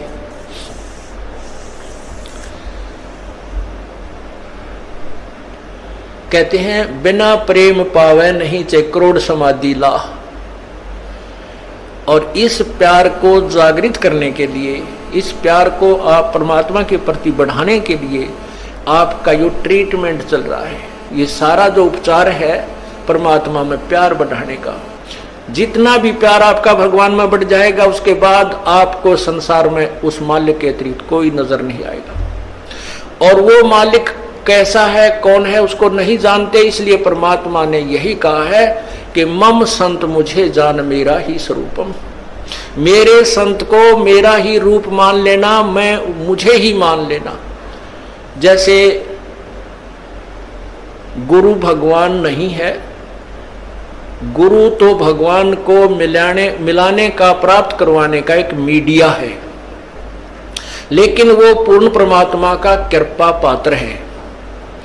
उसको परमात्मा को पाने के लिए हमारे को गुरु जी को भगवान मानना पड़ेगा। और भगवान मान के वो रिहर्सल करनी है, हमने वो प्रैक्टिकल करना है कि जब हम पूर्ण परमात्मा के सामना होगा कहीं वहां कोई गलती ना बन जावे। यही जो गलतियां हो लें अपनी सुधारना, और फिर अंत में ये पक्के हो जावा कि यह गलती फिर आगे नहीं होनी चाहिए। अब जैसे आप शरीर छोड़ोगे, जो भक्ति नहीं कर रहे उनके साथ तो वह ब्राह्मण माटी होगी, यम के दूध देखते कालजा पाटेगा उनका। और आपको परमात्मा स्वयं इस दास के रूप में खड़ा पाओगा, क्योंकि आप मुझे पहचानते हो, मेरी शक्ल को पहचानते हो। भगवान आपको वहां मिलेगा और आपको साथ लेकर के ऊपर जाएगा। तो आपको ऐसा लगेगा जैसे सत्संग में जा रहे हैं। वहां पर भी ऐसे ही मेले भरे होंगे, परमात्मा की लीला होगी, और वहां फिर तुम कोई गलती कर दोगे, क्योंकि यहाँ परमात्मा बहुत समय तक आपको फिर रखता है। इस 21वें ब्रह्मांड में एक, यहाँ इस एक ब्रह्मांड में अलग स्थान है परमात्मा, वहां भी आपकी पूरी ट्रेनिंग लेगा। और वहां फिर ऐसे जैसे सत्संग में आते हो, यहाँ भी इधर उधर का कोई गलती कर दोगे तो ये तो एक प्रैक्टिकल हो रहा है, और वहां हो जाएगा ओरिजिनल एग्जाम आपका, तो वहां से फिर पटकने पड़ोगे यहीं पर। उसमें इतना सुख जरूर हो जाएगा कि कई सैकड़ों मनुष्य जन्म में मिल सकते हैं, पार नहीं हो सकते। तो इसलिए यहां जो आप आते हो, तो जब यो दास है आपका, वो परमात्मा ने भेज रखा है, तो उसके लिए कहते हैं मम संत, मेरे संत को मेरा ही स्वरूप मानिए। मम संत मुझे जान मेरा ही स्वरूपम। अब जैसे परमात्मा गुरु के बिना नहीं मिले, और कहते हैं गुरु जी भगवान है। परमात्मा खुद कहते हैं गुरु मानुष कर जानते ते नरकिये अंधे, ओवे दुखी संसार में आगे यम के फंदे। अब गुरु गोविंद कर जानियो, गुरु जी को भगवान मानकर चलियो, और रहियो शब्द समाए, वचन में, वचन के अंदर चलना, उसके आज्ञा का पालन करते रहना।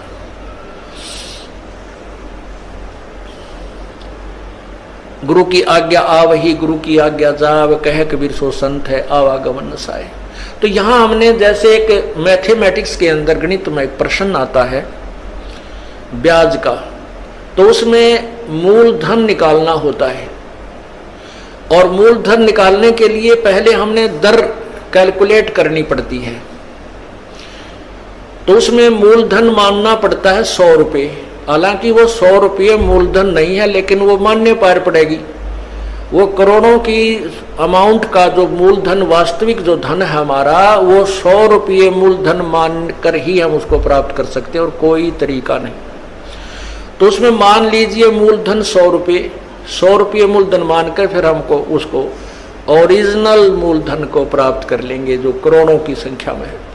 तो वो परमात्मा को पाने के लिए गुरुजी उस परमात्मा जैसे परमात्मा नहीं है, लेकिन आपने परमात्मा मानना पड़ेगा ताकि आपकी रिहर्सल ठीक चले जा, ताकि आप ये सोचो कि जब भगवान के सामने हम जाएंगे, जिसके इतने गुण सुनते हैं, और उस परमात्मा से हम मिलना चाहते हैं, वह हमारा कैसा शिष्टाचार हो, कैसा बोलना चालना हो, कैसा व्यवहार हो, कैसा उमंग हो।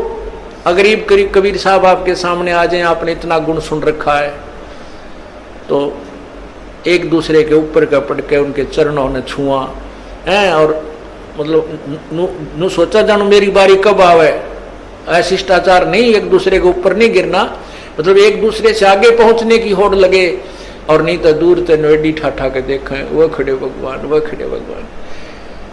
और यही उमंग आपकी इस दास को जब देखें, ये आप पर बन जाएगी। यू ज्ञान ऐसा है कि आपको फिर कुछ भी दिखाई नहीं देगा, यू दास दिखाई देगा, और तब आपका प्रेम परमात्मा में दृढ़ बन जाएगा। आपकी यहाँ जो भी है, ठीक है, संतान संपत्ति जो भी है वो आपको अस्थायी नजर आएगी, और हम यहाँ अपना कर्तव्य करने आए हैं, ये भी पूरा करना है। तो इस प्रकार जैसे हम माता पिता की, जैसे बच्चों की परवरिश करते हैं माता पिता बचपन से, कितने प्यारे लगते हैं छोटे छोटे बच्चे, और उनको अब आप वो भूखे रह जाते हैं, बच्चों को उत्तम आहार कराते हैं, उत्तम अच्छे कपड़े पहनाते हैं, और जब वो बड़े हो जाते हैं, ब्याह शादियां हो जाती हैं, तो माता पिता उनसे उतना ही प्यार चाहते हैं जितना वो बचपन में दिया करते थे। अब हम उतना प्यार उनको नहीं दे पाते, ये भी हम पाप कमा लेते हैं। बूढ़े आदमी ने कुछ नहीं चाहिए, सारे शौक खत्म हो जाते हैं उसके बुढ़ापे में, और हमारे भक्त बीड़ी शराब मांस तंबाकू को मुँह त्याग देते हैं, तो बिल्कुल नहीं छूते, वो केवल प्यार के भूखे होते हैं। बुजुर्ग आदमी को, माता पिता को, दादा दादी को, बाहर से आते हो या सुबह उठते हो, सत्साहेब बोले, और प्यार तेनो बाहर से भी आते हो, चाहे आपका किसा मूड ऑफ है, अपने माता पिता से कहे माँ ठीक हो, पिताजी ठीक हो, उनका आड़े गदगद आत्मा हो जाती है, और पिताजी बोला छोरा मुँह चुड़ाओ करनो चल पड़े, तो उसकी दूना रोना बढ़ जाता है। तो पुण्यात्माओं, हमने अपने बुजुर्गों की हृदय से सेवा करनी है, बुराइयों से बचाना है, हुक्का नहीं पिलाना उनको, शराब नहीं पिलानी, चाहे मरे चाहे जीवे, प्यार दो, अच्छा भोजन कराओ, अच्छे कपड़े पहनाओ, प्यार से रखो। तो इसी प्रकार हमने हर कर्तव्य को पूरा करते हुए हम तभी हंस बनेंगे, तभी हम संत बनेंगे, भक्त बनेंगे, जब हम हर प्राणी के प्रति उतना ही प्यार रखेंगे। और वो प्यार सबके एक से द्वेष बनाए रखें घर में, तो प्यार कैसे रहेगा, भगवान में भी ना रहे वो। तो इसलिए हमने धीरे धीरे सब में नॉर्मल प्यार बढ़ाना है, और विशेष प्यार परमात्मा में रखना है। जो पति भरता पति से राती, आन पुरुष नहीं भावे, बसे पी हर में सुरत प्रीतम में, ऐसे ध्यान लगावे। जैसे लड़की अपने घर चली जाती है शादी के उपरांत, तो उसका विशेष लगाव अपने पति में हो जाता है, बहुत लगाव हो जाता है, और वो एक पल भी उसे नहीं भूल पाती है, लेकिन किसी को सो भी नहीं करती है, माता पिता को भी प्यार देती है, भाई बहन को भी, और अपना काम भी करती रहती है। लेकिन जो विशेष कसक उसके अपने पति में होती है, पति भरता स्त्री की, कहते हैं ऐसे ही हम यहाँ इस संसार में रहेंगे, अपने परिवार में, ये हमारा मायका समझो, और हमने ससुराल चलना है, अपने पति परमात्मा कबीर परमेश्वर को ऐसे पल पल में याद रखना है। जो पति भरता पति से राती, आन पुरुष नहीं भावे, बस पी हर में सुरत प्रीतम में नो कोई ध्यान लगावे। वो क्योंकि यहाँ हम खेचातानी नहीं रखेंगे, यहाँ भी प्यार इनके लेवल का प्यार, यहाँ भाई के लेवल का, बाण के लेवल का, जेठ के लेवल का, जेठानी के लेवल का, ये भी इनको श्रद्धा सत्कार देना है। लेकिन विशेष कर से अपने परमात्मा में रहनी चाहिए वो विशेष प्यार, वो हमें आगे ले चलेगा। और यहां हम आपस में लड़ाई झगड़ा रखेंगे तो भी भगवान को पसंद नहीं। जैसे एक लड़की अपने एक सह परिवार में रहती है, जेठ भी है, जेठानी भी है, देवर है, देवरानी है, ननंद है, सास है, ससुर है, पितश्रे है, तो इस तरह हम फिर वो लड़की इतनी शिष्टाचार में रहनी चाहिए। अपने पति से तो प्यार है ही है, वो तो बिल्कुल उसमें को नो डाउट, क्योंकि उसका और उसका आजीवन का संबंध है। और लेकिन अन्य परिवार के सदस्यों से भी उसने मनमुटाव नहीं रखना चाहिए। जैसे जिसका सत्कार जो ड्यू करता है, उनको डिजर्व करता है, अवश्य देना चाहिए, नहीं तो वह पतिव्रता नहीं कलियारी हो जाएगी। फिर अगर वो प्यार नहीं देगी, वो शिष्टाचार नहीं रखेगी, आदर सत्कार प्रेम से नहीं बोलेगी, तो घर में आग लग जाएगी, तो ना भक्ति बने ना कोई और बने। तो इस प्रकार हमने हर दृष्टिकोण से अपने जीवन को नरक ना बना करके यहाँ का स्वर्ग तो हमने घर बना लेना चाहिए, और सतलोक में अपने चल पड़ेंगे, वहां जाकर सुख सारा मिल ही जाएगा।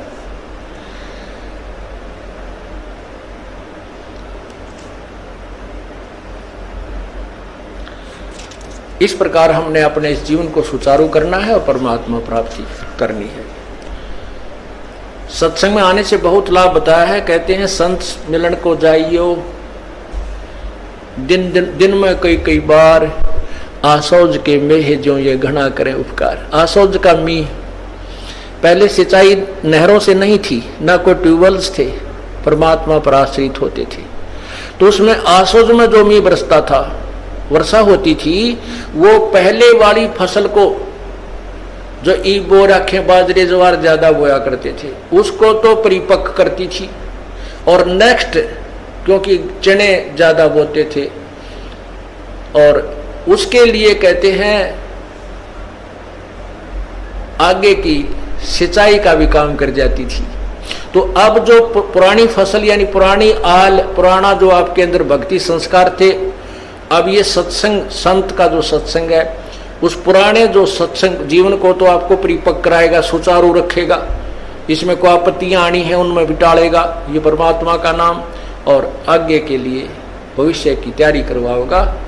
इसलिए कहते हैं संत मिलन को जाइयो, दिन में कई बार, आसौज के मेह जो ये घना करे उपकार। तो पुण्यात्माओं, सत्संग में आने से आपका उद्धार होगा। आप भी आवे और भी जहां तक पार बसाओ, सबको समझाने की चेष्टा करें, और सच्चाई से परिचित कराना हमारा फर्ज बनता है। हम किसी के मित्र हैं और उस मित्र को इस मार्ग पर नहीं ला सकते हैं, तो उस मित्र से मित्रता मत रखिए। वो मित्र तेरी जान का झाड़ बन जाएगा और आपको ले डूबेगा। ऐसे बहुत से भक्त हमें मिले, फिर वो आखिर में उन्होंने ये बात स्वीकार करनी पड़ी, या तो वो मित्र ही भक्त बन गया ना, नहीं, वो मित्रता नहीं रही, औपचारिकता रहेगी, हृदय से मित्रता नहीं रही। अब मित्र तो हमारा एक ही है, कबीर परमात्मा। अगर हम उससे मित्रता करेंगे, तुमेव बंधु च सखा तुमेव, तुमेव माता च पिता तुमेव, तुमेव बंधु च सखा तुमेव, तुमेव विद्या च दृढ़ तुमेव, तुमेव सर्व मम देव देव। तू ही सखा यानी मित्र है, बंधु हमारा भाई बंध, वास्तव में परमात्मा ही हमारे सब नातों में फिट है, बाकी यहाँ के नाते वो अपने स्थान पर। इसलिए परमात्मा की भक्ति करो और सच्चे लगन से और ज़्यादा से ज़्यादा परमात्मा के चरणों में आया करो। ये 3 दिन की जमानत तो करवाए लिया करो काल पे, परमात्मा पे, और 3 दिन आकर भगवान का ये गुणगान सुन जाया करो। तो किरा के जन्मा का घाटा है जिसमें हम जुड़े हुए हैं। अर्ज करा करो भगवान हमें समय दे, हम जा सकें अपने परमात्मा की महिमा सुनने के लिए। रोया करो कभी उनके चरणों में पड़ के, वहीं पर तो वो जमानत लेगा तभी आन देंगे आपको, ना काल नहीं छोड़ा। तो अब इसका टेम जोड़ रहा है, फिर तेली का बैल बना देगा, गधा बना देगा, फिर वहां नहीं छूटना। तो अब हम प्रयत्न कर सकते हैं, अब हम छोड़ सकते हैं। परमात्मा का सहारा है, हमारे पास ज्ञान है और फिर सच्चा नाम है। आप पूरा प्रयत्न करें। बोलो सतगुरुदेव की जय।